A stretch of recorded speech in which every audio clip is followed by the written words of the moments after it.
In the Screwtape letters, C.S. Lewis used satire to reveal profound truths about life, society, and culture. He revealed practical and for-all-life insights in defense of the Christian faith, including strategies the believer can use to defeat the devil's subtleties and temptations. You will encounter Screwtape, an experienced devil, as he mentors his young protege and nephew Wormwood. Senior devil, Screwtape, ceaselessly coached Wormwood on effective strategies for tempting the human being, a new Christian, he was assigned to bring down. Their devilish ultimate goal is ensnaring the young Christian with beguiling and seemingly harmless temptations, thereby leading him on a gentle but steady pathway into damnation. As a satire, the author uses ironic reversals throughout the 31 letters of the book. Screwtape and his co-devils call God, our Father in heaven, the enemy, while he calls Satan, our Father below. He called humans vermins and two-legged animals. Heaven is light and perdition is nothing. The book uncovers deep spiritual truths about human weaknesses, foibles, hypocrisies, and ignorance about what motivates their actions. The devil blew the whistle on both of his frontal and subtle attack methods. These strategies also show Christians how to overcome the devil's temptations even today. Its lessons and practical applications cannot be fully explained in a few pages. But for me, highlighting these key points aids in better understanding. 1. Desiring their freedom, he therefore refuses to carry them, by their mere affections and habits, to any of the goals which he sets before them. He leaves them to do it on their own, and there lies our opportunity. But also remember, there lies our danger. If once they get through this initial dryness successfully, they become much less dependent on emotion and therefore much harder to tempt. In this part of the letters, Screwtape discusses how God, desiring true freedom for humans, avoids manipulating their emotions and habits to automatically guide them towards him. Instead, God allows humans to make their own way. This means that faith and spiritual growth must be attained through deliberate and conscious choices, rather than merely passively following feelings or established habits. The opportunity that Screwtape mentions refers to the demon's ability to tempt humans during these periods of initial dryness, moments when spiritual emotions are not intensely felt and the journey seems solitary or difficult. During these periods, people may be more vulnerable to temptations because they may feel disoriented without the usual emotional impulse associated with faith. However, Screwtape also warns of a danger. If humans manage to overcome this dry phase, they become less reliant on emotions to sustain their faith. This makes them much harder to tempt, as their faith is more based on a conscious and committed decision rather than fluctuating with their feelings. 2. You will say that these are very small sins, and doubtless, like all young tempters, you are anxious to be able to report spectacular wickedness. But do remember, the only thing that matters is the extent to which you separate the man from the enemy. It does not matter how small the sins are, provided that their cumulative effect is to edge the man away from the light and out into the nothing. Murder is no better than cards if cards can do the trick. Indeed, the safest road to hell is the gradual one, the gentle slope, soft underfoot, without sudden turnings, without milestones, without signposts. Screwtape, the experienced demon, chastises Wormwood, his nephew and apprentice, for his potential fixation on spectacular sins or major evils. He emphasizes that the primary goal is not the gravity of the sin itself, but the cumulative effect of these sins in distancing the soul from God. Even minor sins are valuable in the temptation strategy, as long as they lead the soul away from the light and towards the nothingness. The analogy that murder isn't better than cards, if cards can do the trick, illustrates that effective temptation doesn't need to be grandiose or dramatic. Small moral failures can be equally or more effective in diverting a person from their spiritual path. Lewis describes the safest path to hell as a gentle slope, easy to descend without the person realizing the progress towards damnation, because there are no sudden changes or obvious warnings along the way. 3. Do not be deceived, Wormwood. Our cause is never more in danger than when a human, no longer desiring, but still intending to do our enemy's will, looks around upon a universe from which every trace of him seems to have vanished, and asks why he has been forsaken and still obeys. Screwtape warns Wormwood that the demonic cause is in great danger when a human, despite no longer feeling the desire, continues to intend to do God's will. This moment occurs when the human looks upon a universe that seems entirely devoid of God's presence, questions why they feel abandoned, yet still chooses to obey. This is a test of truly pure faith, devoid of emotional or spiritual comfort. The choice to obey without the comfort of emotion or visible certainty is extremely powerful because it represents a faith based on will and commitment rather than on feelings or signs. It is an example of unwavering faith that does not depend on rewards or external evidence. 4. There is nothing like suspense and anxiety for barricading a human's mind against the enemy. He wants men to be concerned with what they do. Our business is to keep them thinking about what will happen to them. Screwtape highlights the effectiveness of using anxiety and anticipation to close a human's mind against God, the enemy in Screwtape's terminology. God desires humans to focus on their actions, on what they can do in the present to live according to Christian principles. In contrast, the demonic strategy is to distract humans by making them obsessively worried about what might happen in the future, fostering fears and uncertainties that may never materialize. This approach works because anxiety consumes mental and emotional energy, leaving fewer resources available for spiritual reflection, prayer, or actions that reflect Christian teachings.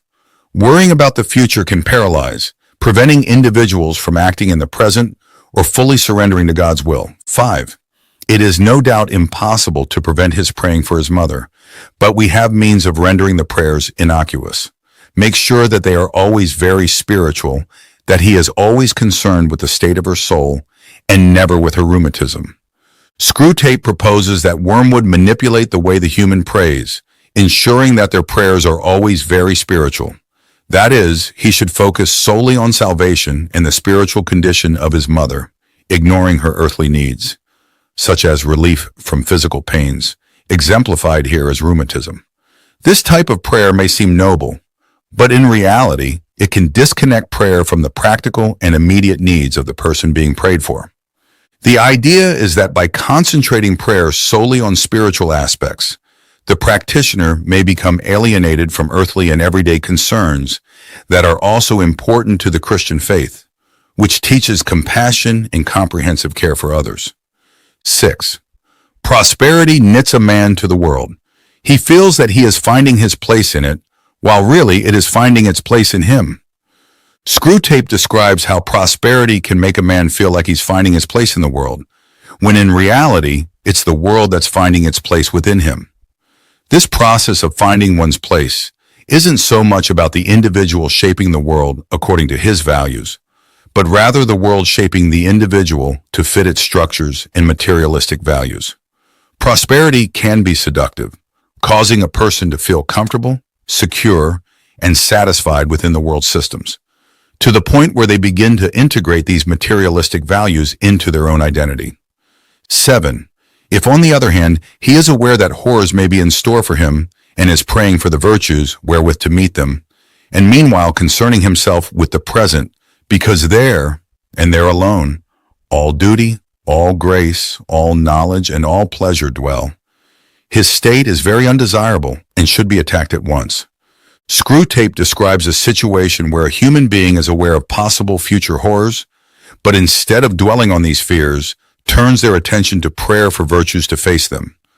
Simultaneously, they focus on the present, recognizing that it is in the here and now that duty, grace, knowledge, and pleasure are found. This state of presence and readiness is seen as highly undesirable for demonic forces because the individual is cultivating precisely the qualities, courage, prudence, wisdom, that make temptations less effective. 8. When he talks of their losing their selves, he means only abandoning the clamor of self-will. Once they have done that, he really gives them back all their personality and boasts, I am afraid sincerely, that when they are wholly his, they will be more themselves than ever. Screwtape, with his cynical and distorted perspective, describes the transformation that occurs when a human abandons the noise of self-will, the incessant demand for control and personal satisfaction. He reports that according to God, by renouncing this selfish self-assertion, individuals do not lose their identity. On the contrary, they regain their true personality.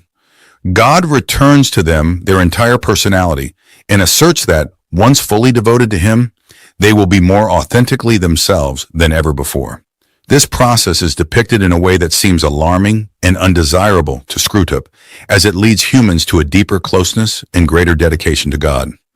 9. All extremes, except extreme devotion to the enemy, are to be encouraged. Screwtape advises Wormwood to foster all kinds of extreme behaviors in humans, with the exception of extreme devotion to God. The reasoning is that extremes in almost anything else can lead to disorder, conflict, obsession, or isolation, all of which can divert a person from a balanced life focused on God. Extremes such as consumerism, fanaticism, moral rigidity, or even obsession with hobbies and interests can create barriers between the individual and God, making the person more susceptible to demonic influence. 10.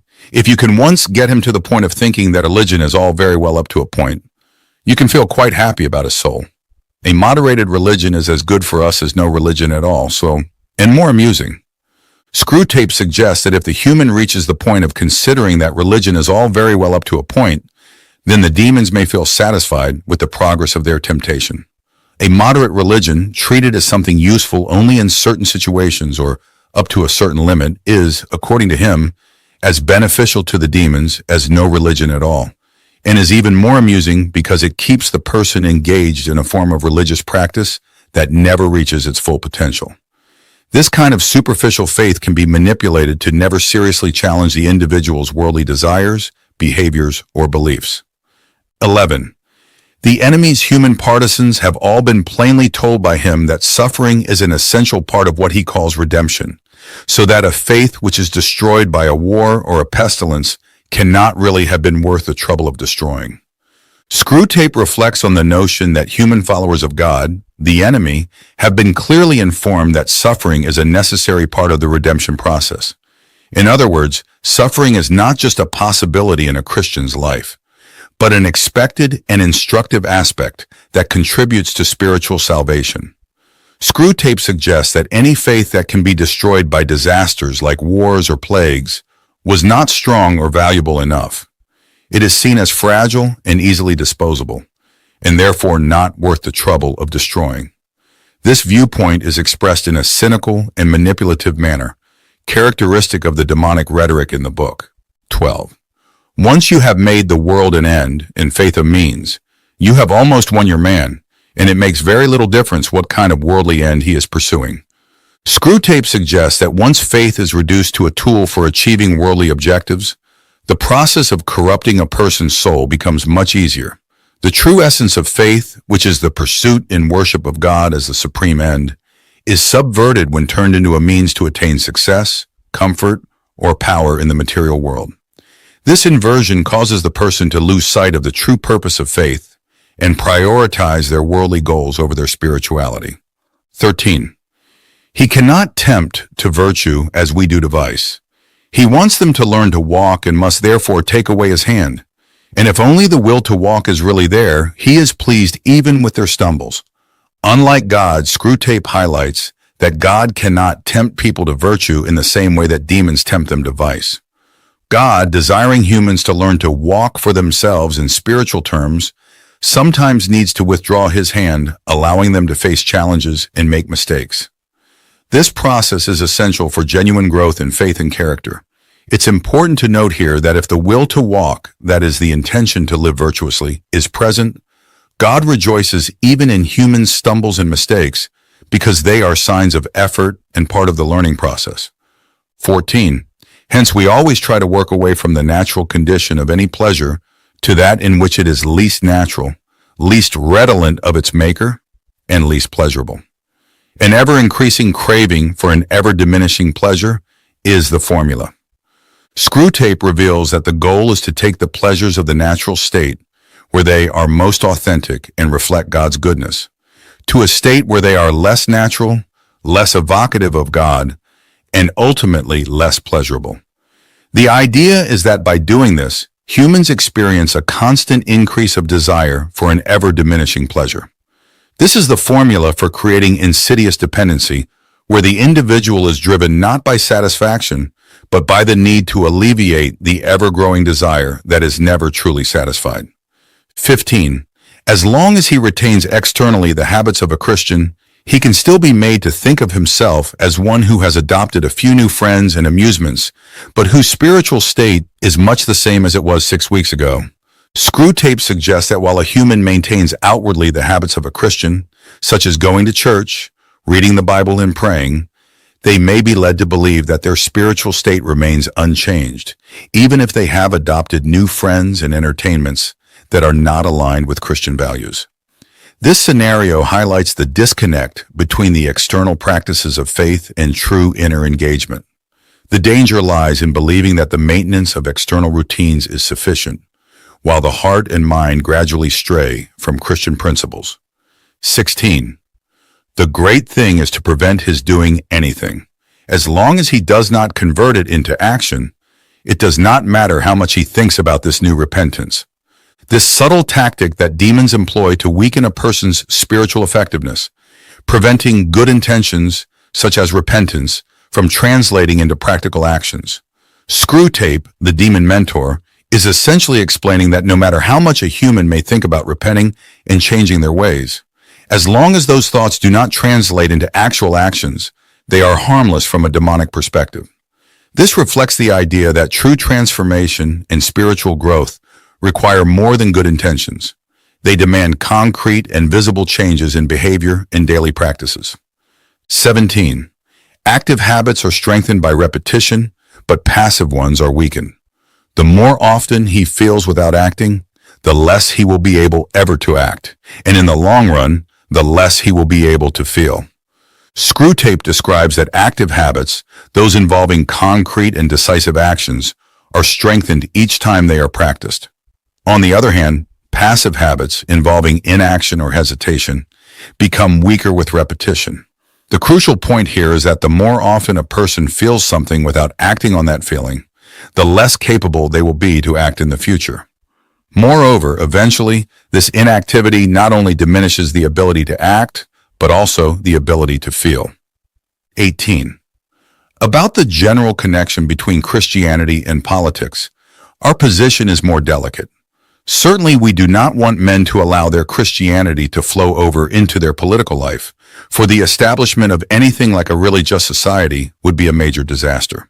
On the other hand, we do want, and want very much, to make men treat Christianity as a means, preferably, of course, as a means to their own advancement, but failing that, as a means to anything, even to social justice.